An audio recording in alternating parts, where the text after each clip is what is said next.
Olá, você querido ouvinte, querido telespectador da TV Liberal, estamos aqui direto do programa O Liberal na Escola, com altas dicas de matemática hoje para ti.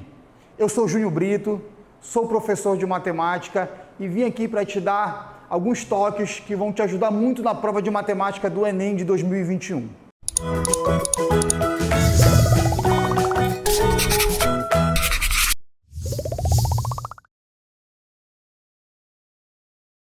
Hoje nós vamos falar sobre vários tópicos da matemática, como porcentagem, regra de 3, geometria, funções. São vários tópicos que vão cair com certeza na tua prova do dia 21, certo? Então, estudante, nós estamos falando sobre o Enem, o Exame Nacional do Ensino Médio. Então, hoje nós vamos falar sobre Enem, matemática no Enem. O que é o Enem? O Exame Nacional do Ensino Médio é a principal porta de entrada para as universidades públicas do país, certo? Você sabe que o Enem ele vai ser aplicado a todo estudante que concluiu o ensino médio. Mas, professor, eu não terminei o ensino médio, eu posso fazer o Enem? Pode, como treineiro. Você pode, no primeiro ano ou no segundo ano do ensino médio, já tentar verificar como é que funciona a prova do Enem para você já ir se adaptando, mas para ingresso ao vestibular, à universidade, ela só é válida para aluno que já está concluído o ensino médio.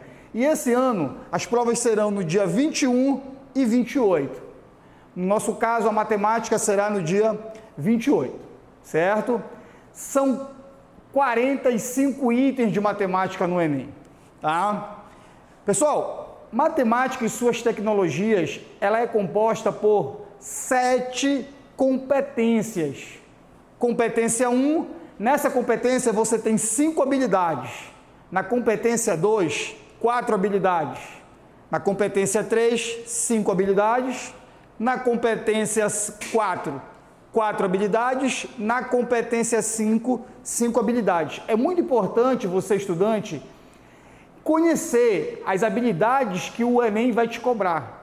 Tá? Porque muitas vezes o aluno ele vai fazer a prova do Enem e ele não conhece as competências e habilidades. E é importante você conhecer. Tá? Na competência da área 6 você tem 3 habilidades e na competência da área 7 você tem 4 habilidades. Totalizando 30 habilidades. Tá? Então não te esquece, matemática são 7 competências com 30 habilidades. Certo? E dentre essas habilidades, eles vão te cobrar alguns conteúdos que tu estudou lá no teu ensino fundamental, no teu ensino médio, como operações com números reais, princípio de contagem, funções afim, aquela função do primeiro grau que tu conhece, a função quadrática, leitura de gráficos. Olha aí, ó. Vamos aproveitar que nós estamos falando aqui, ó, de um programa chamado O Liberal na Escola. E quando a gente fala o Liberal na Escola, te remete o quê? A jornal. Estamos falando aqui de jornal. E eu citei um item aqui, ó, leitura de gráficos. Tá? Quando você se depara com um jornal, deixa eu mostrar aqui um exemplo. Você está aqui diante do jornal Liberal. Né? Dificilmente você vai pegar uma edição de um jornal e não vai ter um gráfico aqui como esse exemplo. Olha. Tá vendo? Você tem gráfico de colunas, você tem notícia aqui envolvendo aqui, ó. Registro de queimadas sobe 42%. O Enem podia muito bem pegar uma notícia dessa e transformar no item, envolvendo porcentagem. Tá? Então, pessoal, leia jornal. Informação, conhecimento. Em um jornal tem muita matemática, tem tabela, tem gráfico. Ele pode pegar um noticiário como esse aqui de esportes. Ele podia criar uma questão aqui dentro sobre essa tabela de pontuação. Qual é a probabilidade de um time ter de ser rebaixado? Tá? Então, tudo isso aqui é matemática, que muitas vezes você não enxerga desta forma. Tá? Então, dentro do jornal, você vai ter informações, você vai ter uma leitura, você vai ter uma análise de gráfico. Tá? Então, não te esquece disso. Leia jornal. É conhecimento. Ah. Além disso, razão, regra de 3, geometria, vamos falar de geometria, vamos falar um pouco de porcentagem, como eu acabei de mostrar para ti aqui, uma notícia envolvendo porcentagem, tá? Estatística, gráficos, certo? Probabilidade. Então eu peguei aqui alguns tópicos da matemática que caem com bastante frequência na prova do Enem.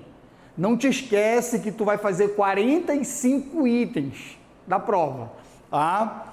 Ok? Sistema de medidas, beleza?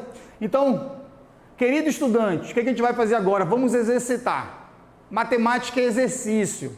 Eu vou trazer para ti alguns tópicos aqui, alguns itens de Enems passados.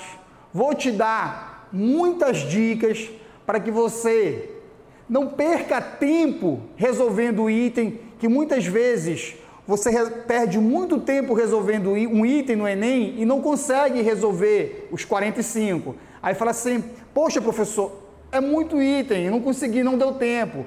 Porque às vezes o caminho que tu está escolhendo não é o caminho mais rápido. Então, o programa, o Liberal na Escola vai te ensinar isso hoje.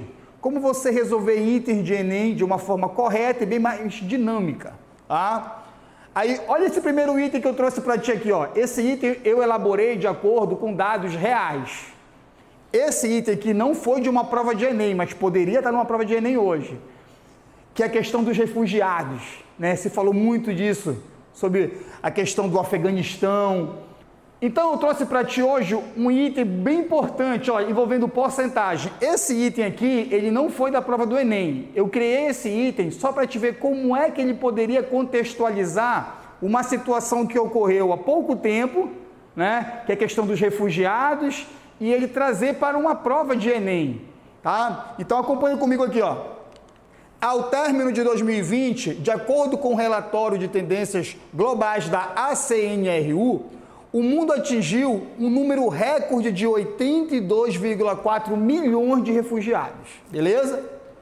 O Afeganistão foi, nesse ano, o terceiro país do mundo com maior número de pessoas refugiadas, somando 2,6 milhões de pessoas que tiveram que buscar proteção internacional, atrás apenas da Síria e da Venezuela, ok? De acordo com essas informações, o percentual de refugiados no mundo até o fim de 2020, que são afegãos, é de aproximadamente, olha lá, então ele pegou uma situação, né, dos refugiados no mundo, falou que o total de refugiados foi de 82,4 milhões e desses 2,6 milhões são o quê? Afegãos. Ele quer saber quantos por cento são afegãos. Enquanto o teu concorrente vai estar batendo cabeça, fazendo conta, tu vais pensar da seguinte forma. Tu vais pegar 82,4, é o total. Tu sabe que o total corresponde a 100%. O que tu faz? Quanto é 10% disso? Como é que eu vou calcular? 10% é só você andar a vírgula uma casa para a esquerda. Tá? Então, 82,4, 10% seria quanto? 8,24. Ou seja, é um raciocínio lógico simples. Mas o que tu queres é 2,6. E tu tens aqui 8,24. Então não pode ser alternativa nem C, nem D, nem E, porque são maiores que 10%. Só por aí tu já elimina 3 alternativas. É isso que o elaborador do Enem quer de ti. Tá? Ah, sobrou 2. E quanto é a metade de 8,24? Seria quanto? 4,12, que seria o que então? A metade de 10%, 5%, não é isso? 5%, mas tu quer 2,6, ainda é menor do que aquilo. Então não pode ser nem a letra B, que é 5,67%. Então, por eliminação, você já chegaria no resultado aqui, ó, que seria a letra A, 3,15, ou seja, você não precisa fazer muita conta, regra de 3. Por eliminação, você consegue resolver um item desse de Enem, beleza? Tranquilo? Então fica de olho, porque, pessoal, o tempo na prova de Enem vale ouro. Você tem 45 itens para resolver, tá? Aí, às vezes, o aluno fala, professor, não dá tempo. Não dá tempo de acordo com como você quer resolver o item, certo? Então, pensa, tudo que está no item pertence a ele. Você pode usar as alternativas para resolver o item. Pega aquela resposta, vê se vale, não vale, elimina. É dessa forma que você responde uma prova de matemática do Enem. Tá? Não vai querer resolver daquela forma tradicional, que eu tenho que partir para chegar no... Não. use as alternativas, tá? Beleza? Vamos falar agora sobre um assunto importantíssimo na matemática, que com certeza vai estar lá em um dos 45 itens do teu Enem, que é sistema de medida. Muitas vezes um aluno não sabe transformar de metro para quilômetro, não sabe relacionar volume com capacidade, e isso ele vai te cobrar no Enem. E para isso eu trouxe aqui essa revisão bacana para ti. Pessoal, vamos falar sobre medidas de comprimento. Quem é a unidade padrão de comprimento? É o metro, tá? Então, olha lá, unidade padrão de comprimento, metro. Quem são os seus submúltiplos? São os valores menores que o metro, na ordem decímetro, centímetro e milímetro. E quem são os seus múltiplos? O decâmetro, o hectômetro e o quilômetro. Tenta memorizar essa tabelinha aqui, que você não erra mais nenhuma transformação. Aí eu coloquei um exemplo aqui para ti, ó.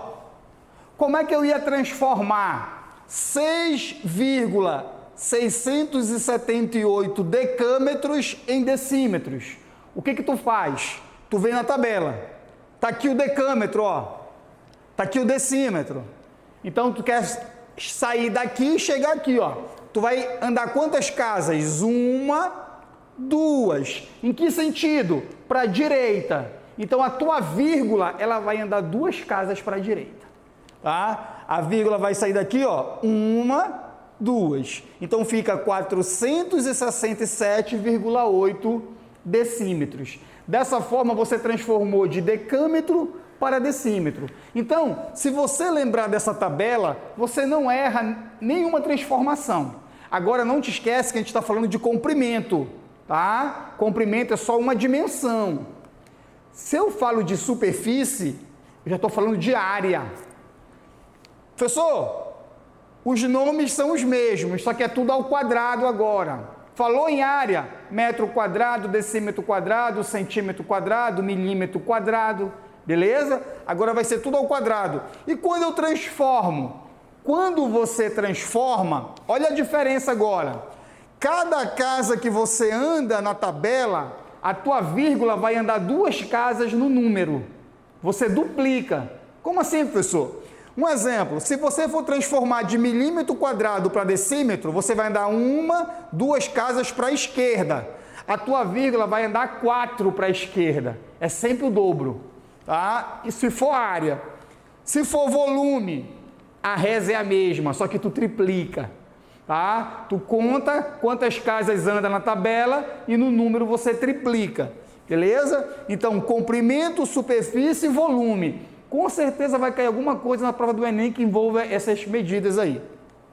E a medida de capacidade? Quem é a unidade padrão de capacidade? É o litro, decilitro, centilitro, mililitro, decalitro, hectolitro e o quilolitro, tá?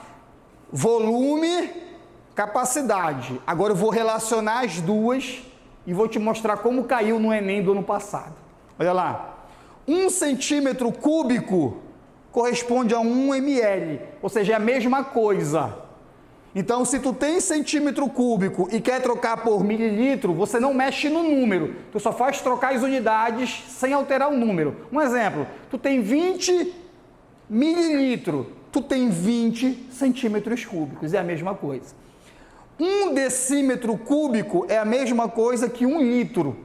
Então, se tu tem 5 decímetros cúbicos, tu pode falar que tu tem 5 litros. É a mesma quantidade. 1 metro cúbico é a mesma coisa que 1 quilolitro ou 1000 litros. 1 metro cúbico são 1000 litros, beleza? Aí eu vou te mostrar agora como é que veio o item no Enem de 2020. Olha lá. 3 pessoas, X, Y e Z, compraram plantas ornamentais de uma mesma espécie, que serão cultivadas em vasos de diferentes tamanhos.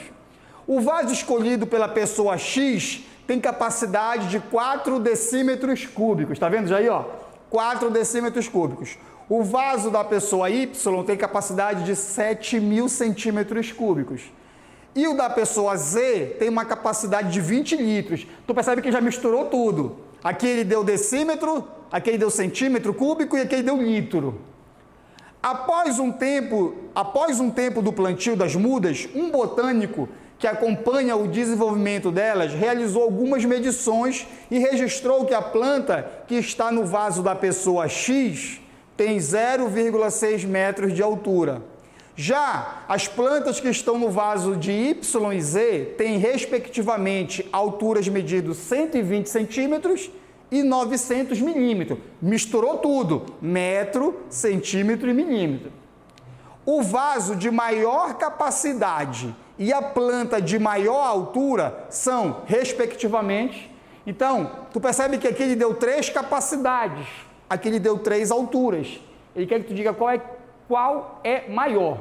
Então vamos lá. Tu percebe pelas alternativas que nem começa com X. Então eu vou ganhar tempo. Eu nem analiso o X aqui, deixo de fora. Porque só começa com Y e Z, então não pode ser o X o maior. O Y,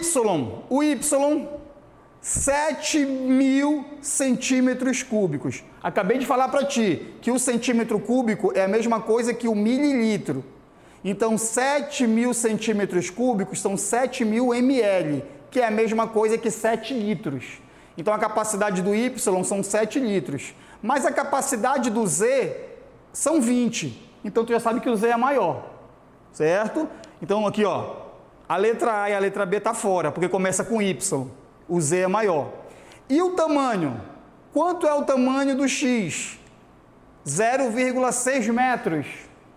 Passando para milímetro. Mas por que, professor, tu está passando para milímetro? Porque tu tens que passar por uma mesma unidade para te poder comparar. Eu estou passando tudo para milímetro, certo? Então, 0,6 metros são 600 milímetros. O Y, 120 centímetros, são 1.200 milímetros. E o Z já está em milímetro, 900. Qual dos três é maior? O Y. Então, finalizando, quem tem a maior capacidade? O Z. Quem tem a maior altura? O Y. Alternativa letra D, Enem 2020. Então, estudante, fica de olho nessa dica, tá?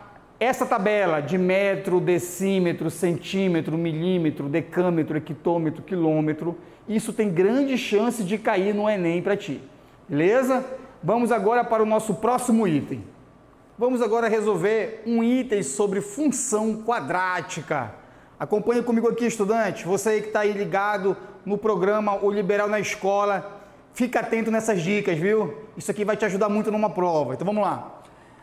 A água que está esguichando de um bocal mantido horizontalmente a 4 metros acima do solo descreve uma curva parabólica com vértice no bocal. Detalhe importantíssimo, eu até grifei aqui, ó, vértice no bocal, beleza?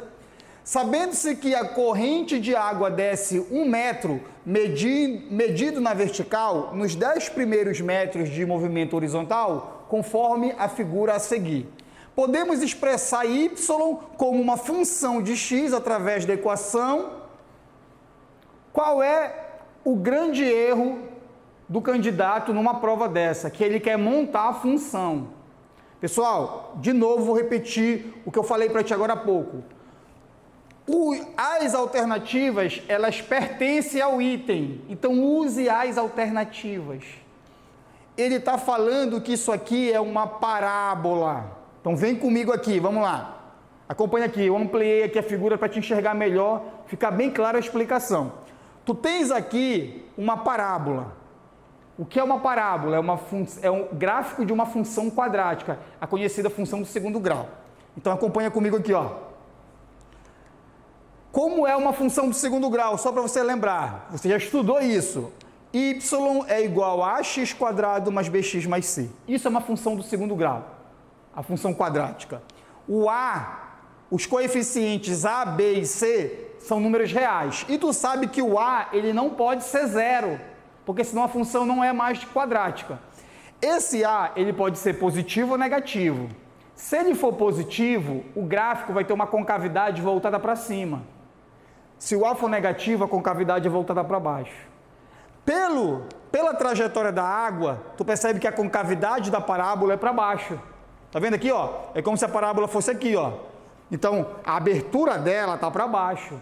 Só por aqui tu já ia ter que saber que o a tem que ser o quê? Negativo. Então tu percebe que a letra B o A é positivo, o A é 1. E a letra B apenas, o A é positivo, é 1. Então, tu já sabe que lá não pode ser a letra B. Só por ali tu já elimina. Só pela concavidade da parábola, a letra B está fora. Beleza? Ok. Sempre aonde a parábola corta o eixo Y, sempre é o nosso C. Sempre é o nosso C. Ah, professor, então só de olhar para cá, olha onde está cortando no número 4. Então, o meu termo independente tem que ser 4. Olha na letra A, é 10. Olha na letra C, o C é 10. Está fora, vai embora. Tu percebe que tu não fizeste nenhum cálculo para te poder fazer isso. É só você conhecer as propriedades da função do segundo grau. Para matar a questão, para matar o item, toda vez que a parábola, o vértice dela aqui, ó, passar no eixo Y, que é o nosso caso, é porque o B é 0. Sempre, vou repetir, sempre que o vértice da parábola estiver em cima do eixo Y, o coeficiente B é 0. Então, aqui o B é 10, ó, não pode. Pronto. Matou a questão, alternativa letra E. É isso que o elaborador do Enem quer de ti. Ele não quer que tu perca tempo modelando a função. Ele já está te dando as funções. Tu só vai ver qual que se encaixa nas características do comando da questão. Tu percebe que nós não fizemos conta. Você foi só eliminando as alternativas. Por quê? Porque tu já conhece a função do segundo grau. Beleza? Então fica de olho nessas dicas e vamos para o nosso próximo item. Agora eu vou te mostrar como foi que o Enem cobrou a função quadrática ano passado. Essas dicas que eu acabei de mostrar para você, olha como é que você ia aplicar na prova do Enem. Em um ano, uma prefeitura apresentou o relatório de gastos públicos realizados pelo município. O documento mostra que foram gastos R$72 mil no mês de janeiro, que é o mês 1 para a gente. Que o maior gasto mensal, não te esqueça dessa palavra-chave da questão, que o maior gasto mensal ocorreu no mês de agosto, que é o mês 8. E que a prefeitura gastou R$105 mil no mês de dezembro, que é o mês 12. A curva que modela esses gastos é uma parábola, tá falando aqui, ó. Então tu já sabe que é uma função do segundo grau. Y igual a t de x, com o x sendo o número correspondente ao mês e t de x em milhares de real. A expressão da função cujo gráfico é o da parábola descrita é... O que vem logo na cabeça do estudante na hora da prova? Ele querer montar a função. Tu não vai fazer isso, senão tu vai passar lá uns 7, 8 minutos batendo cabeça com isso. Tu vai pensar dessa forma. Ele fala que é uma parábola. Tu sabe que a parábola tem a concavidade voltada para cima ou para baixo. Como é que eu sei? De acordo com o valor do A. Tá, beleza. Professor, mas como é que eu vou saber que a concavidade é para cima ou para baixo? Tá aqui, ó. Ele teve o maior gasto mensal. Se ele teve o maior gasto, a tua parábola tem que estar com a concavidade para baixo, porque o maior gasto vai estar lá em cima, que é justamente o vértice da parábola. Então, a sacada está bem aqui, ó, o maior gasto mensal. Só por aqui tu já sabe que ela vai ter que ter o quê? Um ponto de máximo, que a gente chama. Tá? Então, eu já sei que o gráfico ela tem esse formato. E esse maior gasto foi aonde? Ele fala, foi no mês de agosto, que é o nosso X do vértice, bem aqui, ó. Então, quando o X for 8, eu vou ter um gasto máximo bem aqui em cima, que não me interessa quanto é, mas eu sei que vai ser no mês 8, beleza? Se a concavidade é para baixo, tu já sabe que o A tem que ser negativo. Então, olha lá, concavidade para baixo, o A tem que ser negativo. A letra C não pode mais ser... nem a letra E, porque tu percebe que o A aqui é positivo, ó. Percebe que o A é positivo. Então, aí, eu já elimino essas duas. Tá vendo só? Só analisando o gráfico, eu já eliminei duas alternativas desse item. Beleza. Olha outra informação bem aqui, estudante, presta atenção. Ele fala que no mês 1, tá?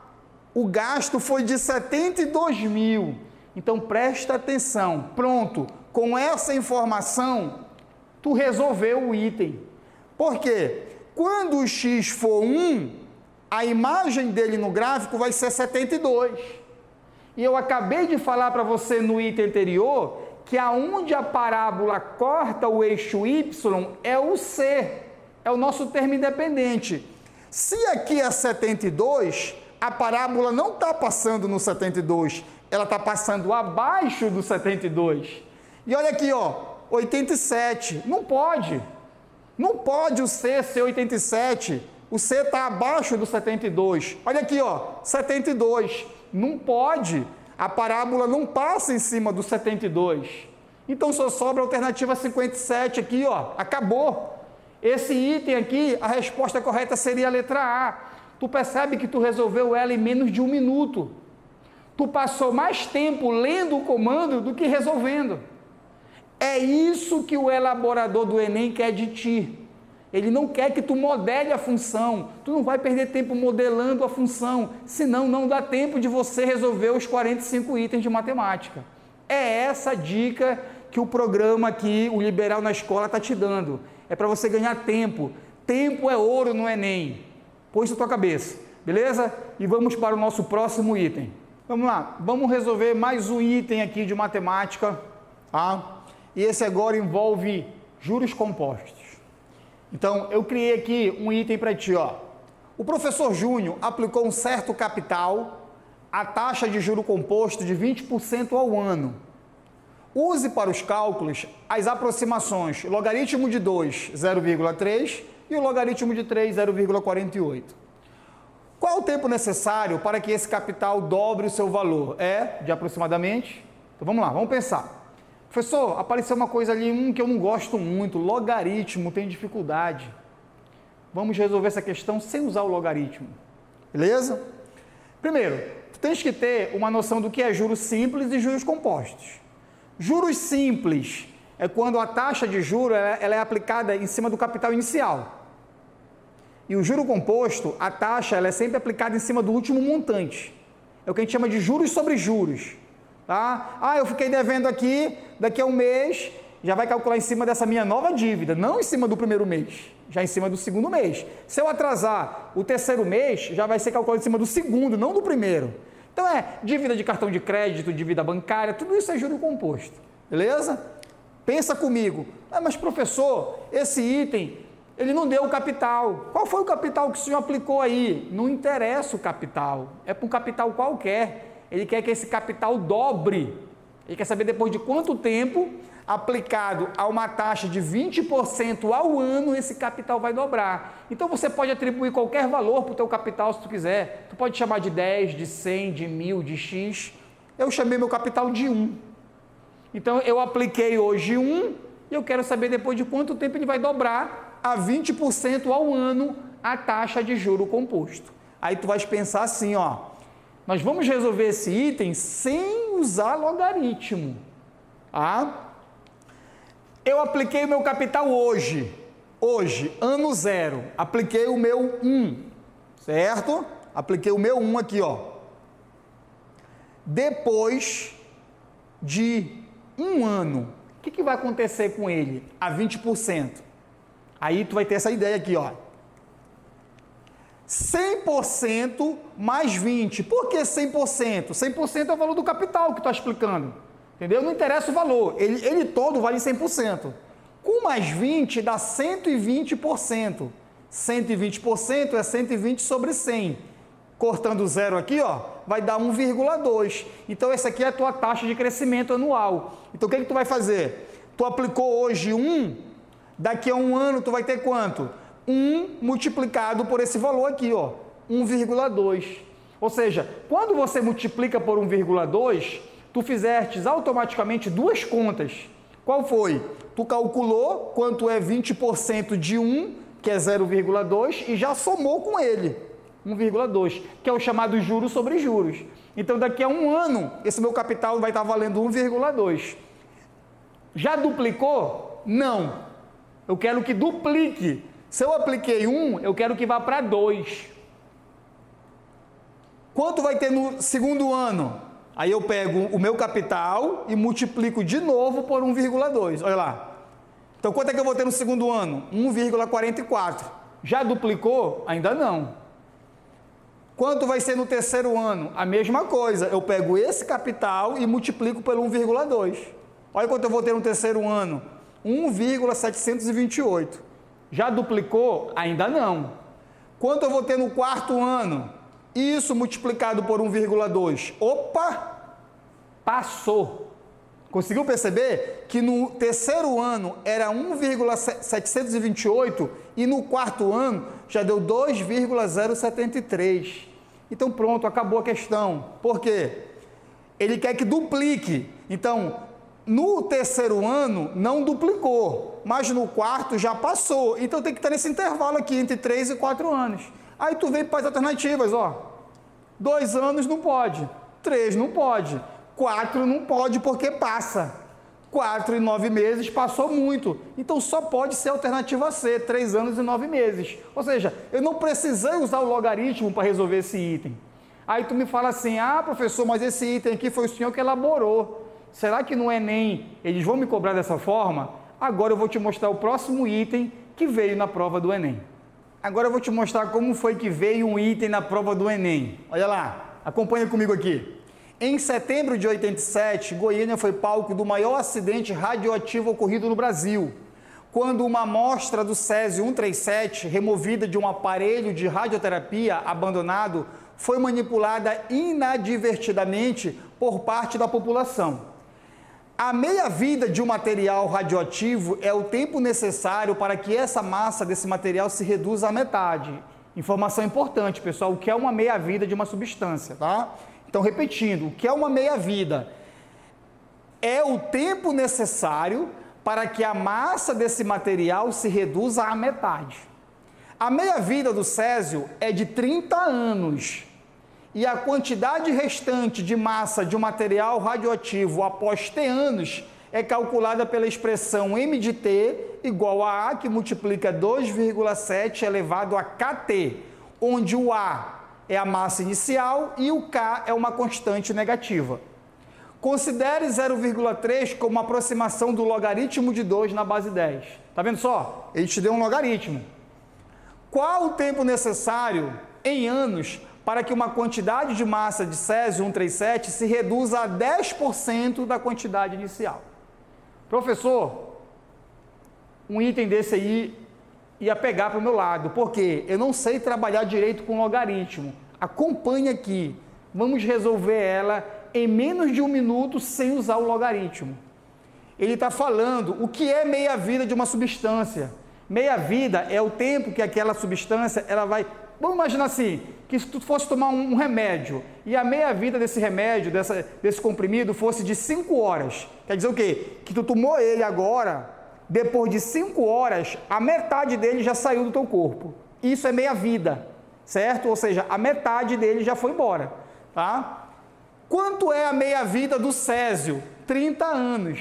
Presta atenção. A meia-vida do césio é de 30 anos. Então, eu tenho uma quantidade hoje. Daqui a 30 anos, eu vou ter a metade dessa quantidade de hoje. Ele quer que se reduza a 10% da quantidade inicial. Aí tu pensa assim, ó. Hoje, eu estou com o meu césio todinho aqui hoje. Eu tenho 100% dele. O que vai acontecer daqui a 30 anos? Ele vai cair pela metade. Por quê? Porque a questão fala, o item te dá meia-vida, são 30 anos. Então, se hoje eu tenho 100%, daqui a 30 anos eu vou ter 50%. Ele quer que caia para 10%. Então, com mais 30 anos, vai cair para 25%. Só por aqui tu já matava o item, acabou. Por quê? Aqui é 27%, aqui é 36%, aqui é 50%, aqui é 54%. Não pode, porque... Com 60 anos, eu ainda tenho 25% do césio ainda. E ele quer que caia para 10. Alternativa letra E. Ou seja, mais 30 anos, 90, ele ia cair pela metade, 12,5. Para completar os 10%, seria os 10 anos para completar aqui os nossos 100 anos. Pronto, a alternativa correta, letra E. Você só fez usar o conhecimento de meia-vida. Você não precisou usar o logaritmo. Ok? Então fica de olho nessas dicas que nós aqui do programa Liberal na Escola estamos te dando. Isso aqui é precioso, pessoal, na hora de tu resolver os teus 45 itens de Enem lá de matemática, ok? Vamos para o nosso próximo item. vamos falar agora sobre as isometrias. O que vem a ser isometrias? São transformações geométricas em que são conservadas as medidas de comprimento dos segmentos de reta e as medidas de amplitude de ângulos. Pessoal, isometrias são movimentos que vocês podem fazer em objetos, tá? Mas quando você movimenta esses objetos, você não altera, aqui ó, você não altera o comprimento dos segmentos e nem as amplitudes do ângulo. Você pode girar, você pode arrastar, tá? Então esses movimentos aí, eles são chamados de isometrias. E existem 3 isometrias aqui, ó. A reflexão, a rotação e a translação, certo? Vou fazer aqui um resumo rapidinho das 3 para ti e vamos resolver um item de Enem, tá? O que vem a ser uma reflexão? De uma forma bem simples, o que vem a ser uma imagem refletida? Eu vou te dar um exemplo que todo mundo vai rápido lembrar e não vai esquecer. A tua imagem no espelho.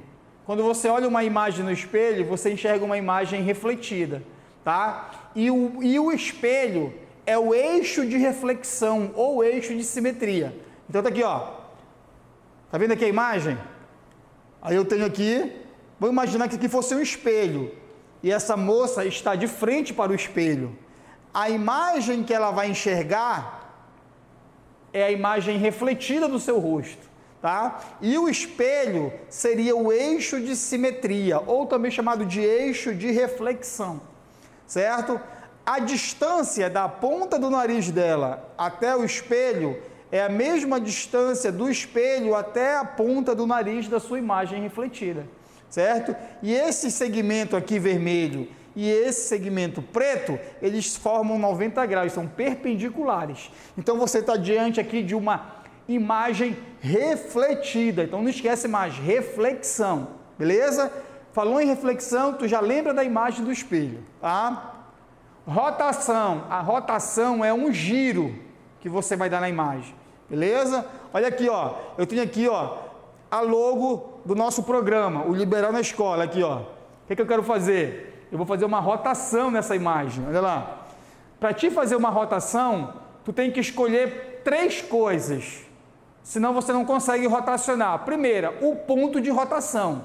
Eu vou rotacionar ela através de onde? Eu escolhi esse ponto de rotação bem aqui, certo? Depois, quantos graus eu vou rotacionar ela? Eu escolhi 120 graus. E eu tenho que indicar o sentido, se é o sentido horário ou o sentido anti-horário. Eu vou girar no sentido horário. Pronto, vou fazer o quê? Rotacionei a minha imagem para lá, ó. Então isso é uma rotação, certo? Então a imagem saiu daqui, ó, e eu rotacionei. Ou seja, ocorreu um giro nela. Isso é uma rotação, ok? Lembra que a Terra, ela faz 2 movimentos ao redor do Sol? Ela translada, ela faz a translação e ao mesmo tempo a rotação, só que a Terra, ela rotaciona em torno do seu eixo, mas é uma rotação, é um giro, ok? Beleza? Então vamos lá. E a translação? A translação é um arrasto, quando você arrasta uma imagem. Tá aqui, ó, eu peguei a logo do Enem, aí eu vou indicar um vetor direção e agora eu vou fazer o que, ó? Eu vou transladar a minha imagem. Então são os 3 movimentos: reflexão, rotação e translação, certo? O Enem pode te cobrar isso lá no dia 28 de novembro. Estudante, fica atento. Vamos lá, vou resolver contigo agora esse itemzinho aqui, ó. Acompanha comigo. As figuras a seguir exibem um trecho de um quebra-cabeças que está sendo montado. Observe que as peças são quadradas e há 8 peças no tabuleiro da figura A. Aqui, ó, 1, 2, 3, 4, 5, 6, 7, 8. Tá? E 8 peças no tabuleiro da figura B. 1, 2, 3, 4, 5, 6, 7, 8. As peças são retiradas do tabuleiro da figura B e colocadas no tabuleiro da figura A, na posição correta, isto é, de modo a completar os desenhos. Você percebe que tem uns desenhos aqui, ó. Tem um triângulozinho mais claro, tem um triângulozinho mais escuro, tem aqui, ó, parece um pedacinho de uma flor, um negócio assim, um desenho. Então, você vai tirar uma peça daqui e vai ter que encaixar corretamente aqui, beleza? É possível preencher corretamente o espaço indicado pela seta no tabuleiro da figura A, tá aqui a seta, ó. Tá vendo esse quadradinho aqui? Tu vai preencher bem aqui. Colocando a peça, tu só pode tirar a peça 1 ou a peça 2 dali. Tá conseguindo entender o raciocínio comigo? Tu vai tirar ou a peça 1 ou a peça 2 do tabuleiro da figura B para preencher esse espaço no tabuleiro da figura A. Qual é a peça que eu posso tirar? Tu percebe que não pode ser a peça 1, por quê? Porque aqui, onde tem que ser preenchido, o triângulozinho que aparece, tu tá vendo que o triângulozinho é claro e aqui o triângulo é escuro. Então não pode ser essa. Aqui, ó, não pode, ó, não completa esse desenho. Então eu sei que pode ser essa peça aqui, ó, só pode ser essa. Tá vendo o pedacinho do triângulozinho claro aqui, ó?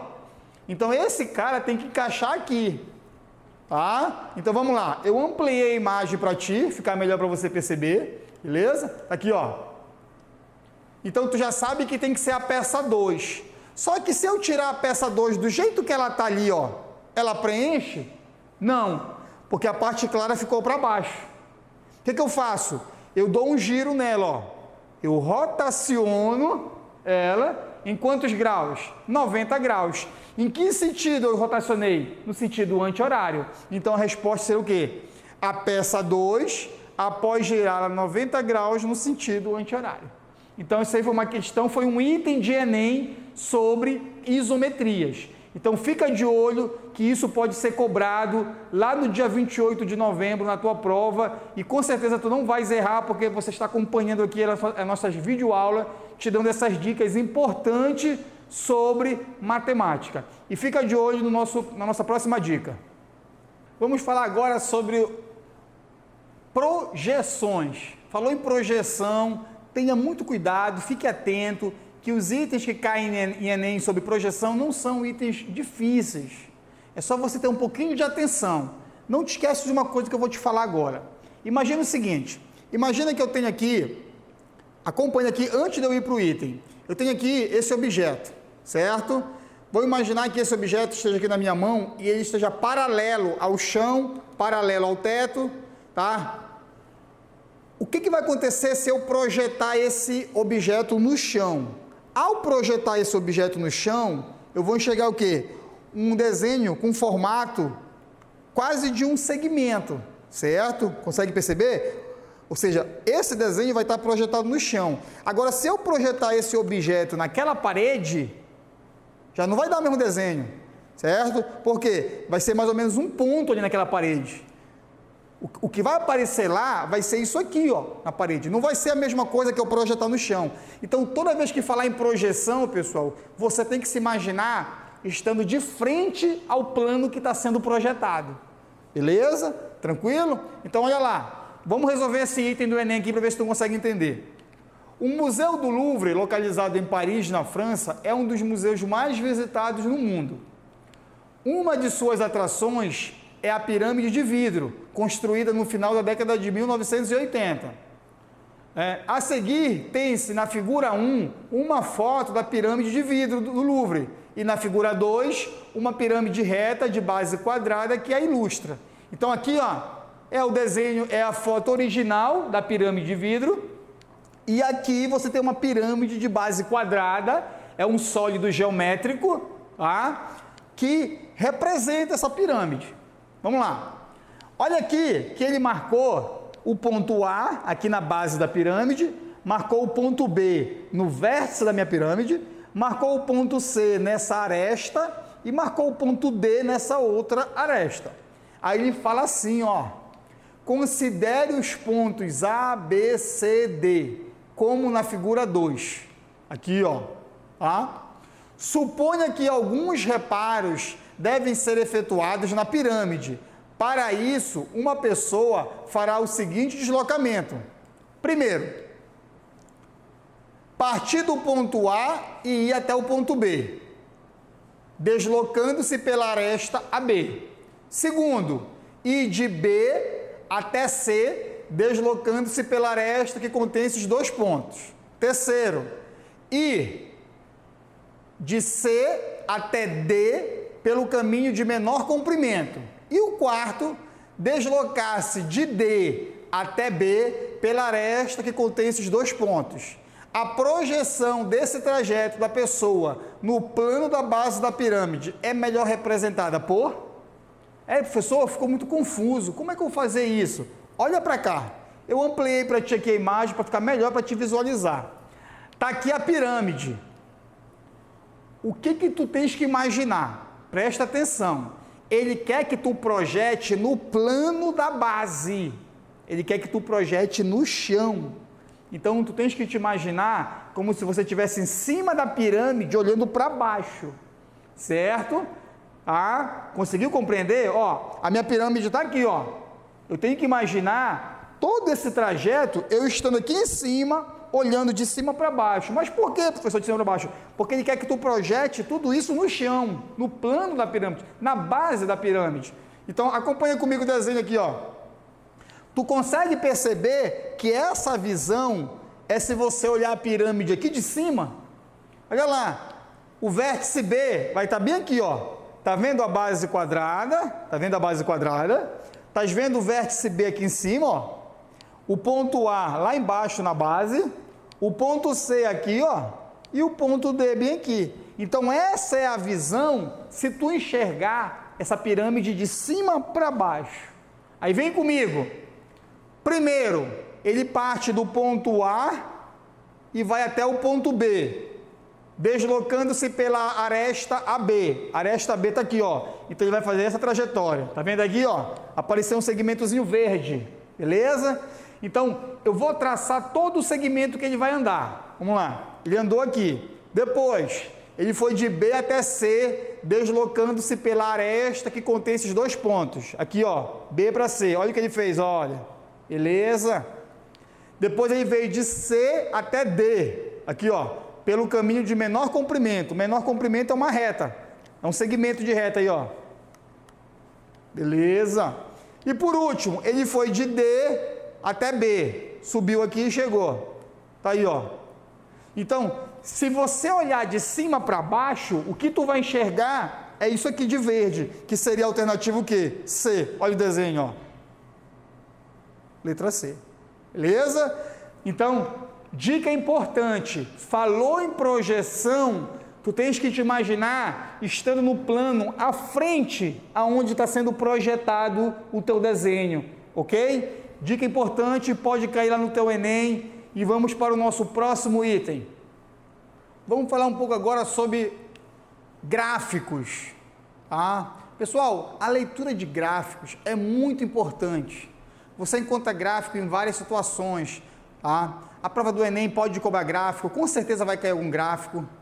E às vezes não cai apenas na prova de matemática e suas tecnologias, pode cair lá na prova de biologia, pode cair na prova de humanas, dentro de uma geografia, dentro da física. Quando você pega um jornal, que você vai ler uma informação, você se depara com gráficos, como o nosso exemplo aqui, eu estou com o jornal aqui, o Liberal, falando sobre política, certo? E quando rápido aqui eu me deparei com vários gráficos aqui no lado, certo? E muitas vezes você lê o jornal e quando chega no gráfico, às vezes nem olha o gráfico, Por quê? Às vezes falta de conhecimento, não consegue interpretá-lo. É importante você tentar olhar um gráfico, analisar o que esse gráfico está me dizendo, tá? Ok? Então, vamos lá. Existe o gráfico de linhas ou em curvas, tá? Também muito comum, certo? Esse gráfico, olha aqui, Coloquei um exemplo de um gráfico de linhas aqui, certo? Pode aparecer um gráfico de colunas ou barras, olha aí. Quando ele está na vertical, nós chamamos gráfico de colunas. Quando ele está na horizontal, nós chamamos gráfico de barras. Mas também existem autores, tem livros, que ele chama barra vertical, barra horizontal. E usa barra para os dois. Não está errado também. Então, tanto faz colunas e barras aí. Mas eles são formados por retângulos, não é isso? Você já conhece. Cai muito em prova de Enem, tá? Esses gráficos. Gráfico de barras agrupadas, olha aqui, tá? Eu já tenho aqui, Você percebe que, nesse exemplo, ele fala que são temperaturas em várias localidades. Aí a temperatura mínima é o verde, a média é o azul e a máxima é o laranja. Então, na localidade 1, você consegue comparar lá o quê? Os 3 níveis. Na localidade 2, você consegue comparar os 3 níveis. É chamado de barras agrupadas. E ano passado, 2020, caiu um item desse de barras agrupadas no Enem. Tá? Ok? Beleza. E o gráfico de setores? Também aparece muito em jornal, quando você pega um jornal que fala sobre pesquisa, né? Ele coloca lá a porcentagem de um candidato X com um candidato Y. Ele usa muito esse gráfico de setores aqui. Tá? Não te esquece de uma coisa que eu vou te falar. Quando você trabalha com gráfico de setores, ele pode te dar 2 informações. Ele pode te dar, como está aqui, ó, tá vendo? Ó, comércio atacadista, 13,37%. Aqui, indústria química, 8,26%. Ele tá dando os dados em porcentagem. E não te esquece que o todo sempre vale 100%. Então, quando eu somar todos esses valores, obrigatoriamente tem que dar 100%, senão tem alguma coisa errada. Ou, ele pode, ao invés de te dar a porcentagem, ele pode te dar o ângulo dos setores. Olha lá, cuidado com isso. Ele pode dar o ângulo. Como assim, professor? Ele pode falar que esse ângulo aqui, um exemplo, esse ângulo desse setor verde é de 30 graus. Então, ele está te dando o ângulo do setor. E não te esquece, se ele te der ângulo, quando você se refere ao todo, tem que dar 360 graus. Então, porcentagem, o todo, 100%. Ângulo, o todo, 360 graus. Ok? E nós vamos resolver agora esse item aqui, ó, do Enem. Tá vendo? Gráfico de colunas. Vamos lá. O gráfico mostra a expansão da base de assinantes de telefonia celular no Brasil, em milhões de unidades, no período de 2006 a 2011. Aqui, ó, 2006 a 2011. A quantidade aqui está em milhão, tá? Milhão. De acordo com o gráfico, a taxa de crescimento do número de aparelhos celulares no Brasil de 2007 para 2011 foi de quanto? Uma questão que envolve gráfico, análise de gráfico e porcentagem. Presta atenção, tu não vai perder muito tempo fazendo um item desse. Olha para cá. Quanto foi em 2007? Raciocínio lógico. Quanto foi em 2007? 120,98. Está aqui, ó. Quanto foi em 2011? 224.002 milhões. Ele quer saber quantos por cento aumentou daqui para cá. Enquanto o teu concorrente vai estar fazendo conta, tu vai pensar da seguinte forma. Pessoal, se fosse um aumento de 100%, o que é aumentar 100%? É duplicar. Concorda comigo? Se eu tenho algo que vale 2, um exemplo, vale 2, e ele aumenta 100%, ele vai para 4, ele duplica. De 120 para 224, duplicou? Quanto é o dobro de 120? Seria 240, concorda comigo? Então, tu percebe que não chegou a duplicar. Então, se ele não chegou a duplicar, ele não teve um aumento de 100%. Então, não pode ser a letra C, que é 103, não pode ser a letra D, nem pode ser a letra E. Já vai embora essas três, tá vendo só? Só pelo raciocínio dos 100%, de duplicar. Fica entre 8 e 85. Olha a discrepância. 8%, pessoal. 120 para 224. Não chegou a 100%, mas também está longe de 8%. Então, automaticamente, o cara já matava a alternativa aqui, que só pode ser 85%. Ok? Então, você resolveu um item aí bem rápido, sem estar fazendo muita conta, sem estar fazendo regra de 3, ok? Então, fica atento nessas dicas, não te esquece, tudo pertence ao item. Figura, as alternativas, use as alternativas para resolver as tuas questões do Enem, ok? Então, vamos para o nosso próximo item. Vamos falar agora sobre divisão proporcional, proporcionalidade. Muito importante na tua prova lá do Enem. Quando fala de grandezas diretamente proporcionais, inversamente proporcionais. Vamos rapidinho fazer um resumo. Quando é que duas grandezas são diretamente proporcionais? Diretamente proporcional, quando uma aumenta e a outra também aumenta na mesma proporção. Ou uma diminui, a outra também diminui na mesma proporção. Quando é que duas grandezas são inversamente proporcionais? Quando uma aumenta, a outra diminui na mesma proporção. Então, cuidado com isso aí, tá? Olha esse item que eu trouxe para ti aqui, ó. Uma empresa vai repartir um prêmio no valor de R$4.000 entre 3 funcionários, A, B e C, tá? De forma diretamente proporcional ao tempo de serviço que cada um tem na empresa. Beleza? O funcionário A tem 10 anos de serviço. Já os funcionários B e C têm, respectivamente, 12 anos e o C, 18 anos. Beleza? Tranquilo? A quantia que o funcionário A, B e C, respectivamente, vai ganhar é de... E agora?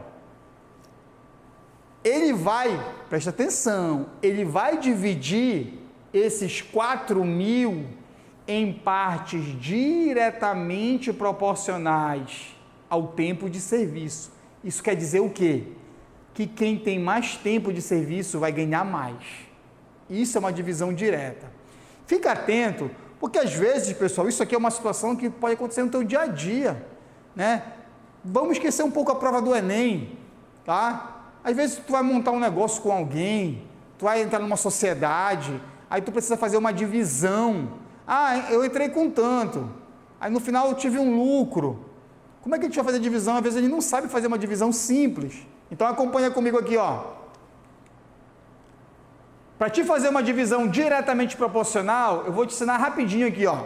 Tu pegas o valor que está sendo dividido, que são os 4.000, tá? E tu divide pela soma dos valores, que no caso aqui são 10 anos do A, 12 anos do B e 18 anos do C, tá? Então, 10 mais 12 mais 18, que dá 40. Então, 4.000 dividido por 40 dá 100. Esse 100 é chamado de constante de proporcionalidade. Bem rápido. Então, é uma continha bem simples. Você pega o valor que você está querendo dividir e divide pela soma dos valores que você tem lá, a proporção, certo? Aí, o que tu faz? Para te saber quanto o A vai levar, você pega o tempo dele de serviço e multiplica pela constante. Acabou. O A, 10 vezes 100, 1.000. O B, 12 vezes 100, 1.200. E o C, 18 vezes 100, 1.800. Então, com isso, eu consigo fechar a alternativa a letra A, quanto cada um vai ganhar. 1.000, 1.200 e 1.800. Então, nós fizemos aqui uma divisão diretamente proporcional. Ok? Beleza? Então, vamos para o nosso próximo item. Vamos resolver mais um item do Enem aqui, ó. 3 sócios resolveram fundar uma fábrica. O investimento inicial foi de R$1 milhão. E, independentemente do valor que cada um investiu nesse primeiro momento, resolveram considerar que cada um deles contribuiu com 1/3 do investimento inicial. Então, vai acompanhando o raciocínio aí, ó. 3 sócios foram fundar uma empresa e eles investiram R$1 milhão. E é para considerar como se cada um tivesse dado a mesma quantidade. Algum tempo depois, um 4º sócio entrou para a sociedade e os 4 juntos investiram mais 800 mil na fábrica. Cada um deles contribuiu com 1/4 desse valor. Então, presta atenção, acompanhe o raciocínio. Os 3 primeiros fundaram a empresa com R$1 milhão. Depois entrou mais um sócio e esse um sócio aí, junto com os 3 que já tinham, deram mais 800 mil. E ele fala que cada um deles contribuiu com 1/4 de valor. Quanto é 1/4 de 800 mil? 200 mil. Deu para entender? Beleza. Quando venderam a fábrica, nenhum outro investimento havia sido feito. Os sócios decidiram então dividir o montante de 1.800.000 obtido com a venda de modo proporcional à quantia total investida por cada sócio. Quais os valores mais próximos em porcentagem correspondente às parcelas financeiras que cada um dos 3 sócios iniciais e o 4º sócio respectivamente receberam? Olha lá esse item. Para um pouco, tu fala assim, professor, ficou um pouco confuso, é muito texto, muita informação. Presta atenção. Olha como é simples, como tu vai resolver esse item bem rápido. Os 3 primeiros sócios, tu concorda que eles vão receber a mesma coisa? Vão. Por quê? Porque esses 3 primeiros, eles deram a mesma quantia. Eles iniciaram dando 1 milhão, cada um deu a mesma quantia.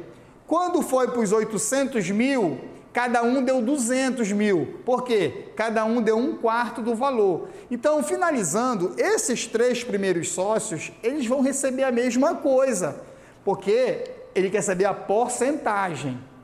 O 4º sócio, o que entrou depois, ele vai receber menos. Ele tem que receber menos, porque ele não participou lá do início do 1 milhão. Ele só entrou com 200.000. Então, vê se tu entende o que eu vou fazer. Olha como é que seria o raciocínio bem rápido para te resolver esse item. Os 3 primeiros sócios, cada um vai receber X%.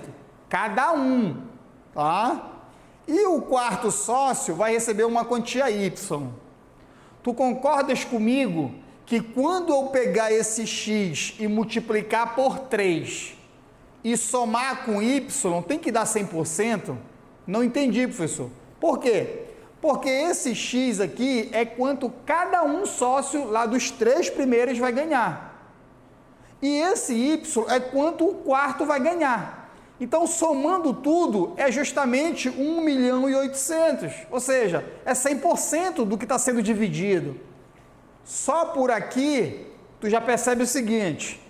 Esse item, essa alternativa C não pode ser. Porque ele está dizendo aqui que os 3 primeiros sócios vão ganhar 25% e o 4º sócio vai ganhar 25% também.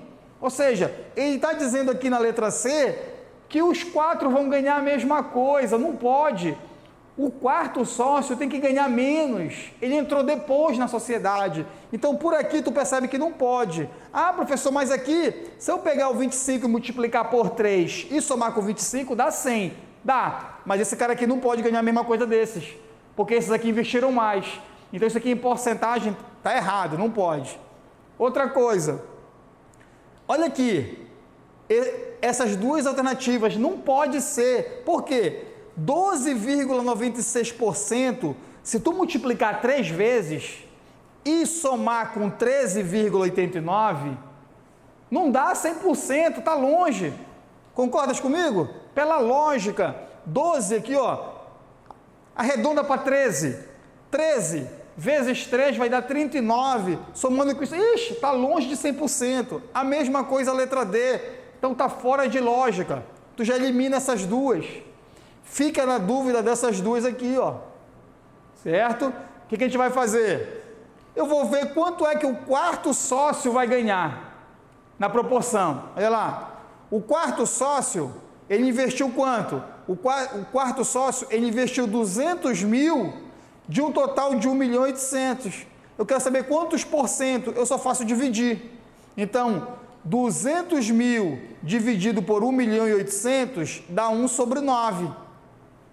Tá? E 1/9 em porcentagem é só você multiplicar por 100. Dá aproximadamente 11,11%. Pronto, fechou a alternativa. Eu nem preciso calcular o dos outros 3. Por quê?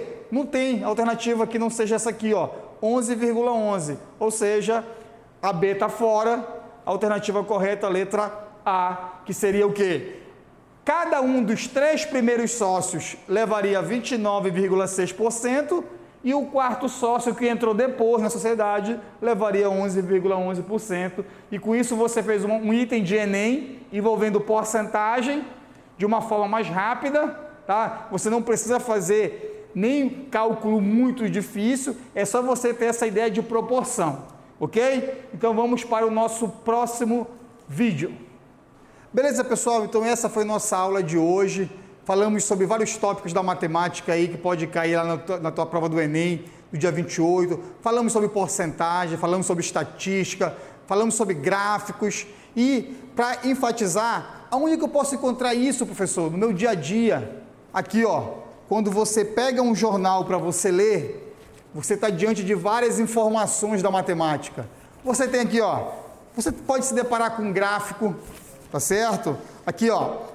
Política, você percebe que quando você olha aqui no Jornal da Política, você aparece gráfico de barras, certo? Quando você olha a parte de esporte, você se depara com uma tabela aqui que ele pode criar um item dentro da matemática, né, usando aqui jogos, sabendo que quando o time vence, ganha 3 pontos, quando perde, não ganha nenhum ponto, quando empata, ganha 1 ponto. Qual é a probabilidade de um time cair? Né? Então, todas essas informações você encontra no jornal. Tá? Aqui, ó, 42% de queimadas sobem, certo? Registro de queimadas sobem 42%. Então aqui você percebe que tem uma porcentagem. Ele pode tirar uma informação dessa de um jornal e colocar no item. Então fiquem atentos, leia jornal, você vai melhorar o seu vocabulário, vai te ajudar na tua redação, que é algo importante dentro do teu Enem, né? Tu sabe a importância que tem você escrever um texto bem. Como é que você vai fazer isso? Com leitura, ok? Pessoal, então essa foi nossa primeira aula, e é isso aí. Fique com a gente aqui no programa O Liberal na Escola.